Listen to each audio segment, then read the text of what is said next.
नमस्कार, आप सभी का स्वागत है मेरे इस YouTube चैनल में जिसका नाम है ग्रीनरी। और आज मैं कटिंग से मोरपंखी को प्रोपगेट करने वाली हूँ। ये कटिंग मुझे आज कहीं से मिली है और मैं काफ़ी दिनों से सोच रही थी। मोरपंखी की कटिंग बहुत आसानी से लग जाती है और कहीं से नर्सरी से या फिर कहीं से भी आप इसका पौधा खरीद कर लाएं, उससे अच्छा है कि अपने आसपास कहीं किसी से कोई कटिंग मांग लें और उसे आसानी से आप प्रोपगेट कर लें।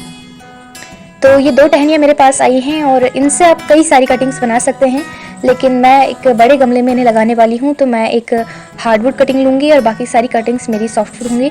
तो इस तरह से तो एक एक करके हम अपनी सारी कटिंग्स को तैयार करेंगे। जो कटिंग्स के नीचे की जो एक्स्ट्रा स्टेम्स हैं उनको हटा दें।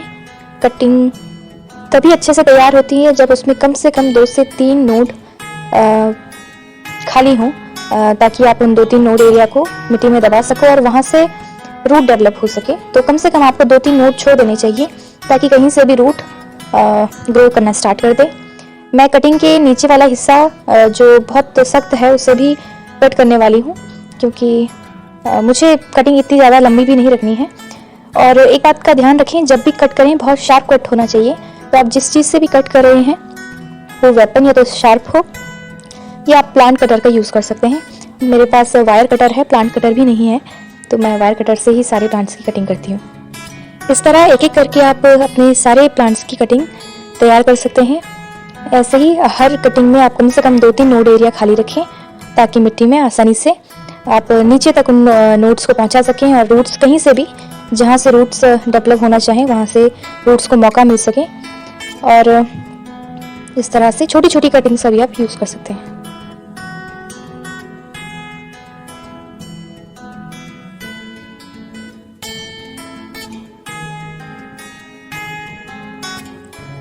तो कुछ इस तरह से ये कुछ छोटी कटिंग्स तैयार हुई हैं और ये सॉफ्टवुड कटिंग्स हैं और इस तरफ ये सेमी हार्ड और हार्डवुड कटिंग है। तो दोनों तरह की कटिंग्स मैं इस टाइम यूज़ करूँगी। कट करते समय आपको एक ही बात का ध्यान रखना है कि बहुत शार्प कट हो, क्योंकि इसकी संरचना इसकी स्टिक की संरचना थोड़ा सा कहूँ तो कॉम्प्लेक्स होती है। तो एकदम शार्प कट होगा तो आसानी से वो लग जाएगा। 10 से 12 इंच का एक पॉट ले सकते हैं आप। वैसे कटिंग को हमेशा छोटे ही पॉट में लगाना चाहिए, लेकिन मेरे पास हार्डवुड कटिंग है तो मुझे लगता है कि इस पर लग जाएगी। और मिट्टी का भी मैं कम ही रखूँगी, मिट्टी इसमें भी। तो इस तरह से एक गमला लिया है, उसमें छेद वगैरह सब कर दिए हैं, ड्रेनेज होल बना दिए हैं। और इस तरह से इस गमले को मैं इन कटिंग्स के लिए यूज़ करूँगी। छोटे छोटे प्लांट्स के लिए मैं डिस्पोजल ग्लास का यूज़ करूँगी। जो छोटी कटिंग्स हैं उनके लिए डिस्पोजल का यूज़ करूँगी। मिट्टी मैंने ले ली है। मिट्टी में अबाउट 60% सैंड है, नॉर्मल सैंड है, और 30% इसमें गार्डन सॉइल है। 10% कंपोस्ट है, चाय पत्ती की खाद मैंने बनाई थी वो मैंने इसमें मिक्स करी है। थोड़ा बहुत जो मेरे पास बाकी खाद थी वो भी मैंने यूज़ करी है। तो इस तरह से एक हल्का मिक्सचर आप देख सकते हैं। बहुत ही बुरबुरी सी मिट्टी है जो आसानी से हाथों में चिपकती नहीं है। इस तरह की मिट्टी कटिंग्स के लिए काफ़ी अच्छी होती है। और अगर आप 80% सैंड का भी यूज़ करते हैं, 20% मिट्टी का यूज़ करते हैं, तो भी मुझे लगता है कि कटिंग आसानी से लग जाएगी। इसके साथ ही मैंने इसमें घास पत्तियों का भी यूज़ किया, सूखी पत्तियों का, कंपोस्ट से अलग। तो इस तरह से वो बाद में अपने आप ही कंपोस्ट बन जाएगी। तो इस तरह से आप भी इसे यूज़ कर सकते हैं। एक चीज़ मैं वीडियो में दिखाना भूल गई, कटिंग लगाने से पहले आप एलोवेरा जेल का ज़रूर यूज़ करें। एलोवेरा जेल का यूज़ करने से कटिंग के सक्सेस होने के काफ़ी चांसेस बढ़ जाते हैं।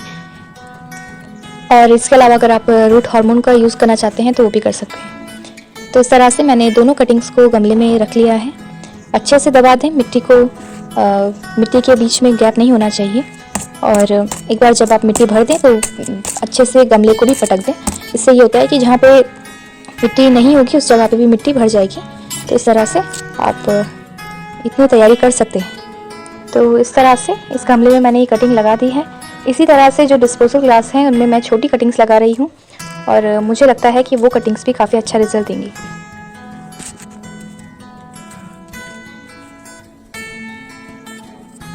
मोरपंखी का पौधा काफ़ी शुभ माना जाता है और अगर आपके घर में अभी नहीं है तो आप ये ज़रूर ऐड करें। बहुत आसानी से ये लग जाता है इसकी कटिंग और बहुत खूबसूरत भी ये प्लांट लगता है। घर के मेन डोर पे अगर ये प्लांट रखा जाए तो ऐसा माना जाता है कि काफ़ी शुभ है ये प्लांट। बाकी आपकी इच्छा है।